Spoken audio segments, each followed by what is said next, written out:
এই যে কিছু বলার নেই, আমি একটা ভিডিও করছি। আমার মা খুব গরম পড়েছে, গরম পড়াতে এই টালির দাগগুলোকে বলছে ঘর ফেটে গেছে, আমাকে বলছে ঘর ফেটে গেছে, আমি ঘরে জল ঢেলে রেখেছি, নাহলে ঘর আরও ফেটে যাবে। ঠিক আছে, এই হয়েছে আমার মা। এই যে জল ঘরে জল, মানে বালতি, এই যে জল, এই যে জল, এখনও জল, প্রচুর জল আছে। আমি ঘরে ঢুকে দেখছি ঘরে পা দেওয়া যাচ্ছে না, ঘরে মনে হচ্ছে যেন মানে কিছু দিয়ে জল ঢেলে, মানে কি বালতি দিয়ে জল ঢেলে রেখেছে, মানে বোঝাতে পারবো না যে কী করে রেখেছে। বয়স হলে কি মানুষ এরকম হয়ে যায়?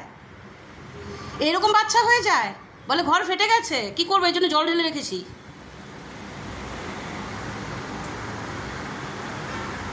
আবার দাঁড়িয়ে দেখছে, এক ঝলক দেখিয়ে দিচ্ছি।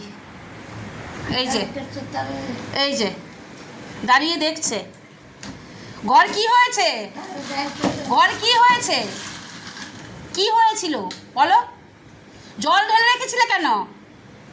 জল ঢালছো কেন? হ্যাঁ, জানো না? এরকমই হয়ে যায় বয়স হলে মানুষ। মিঠু, এরকম বাচ্চা হয়ে যায়। বলো। এখন বলছে আমার মাথাটা না মনে খারাপ হয়ে গেছে। এখন কি করবে, বকাঝকা করছি ভয়ে।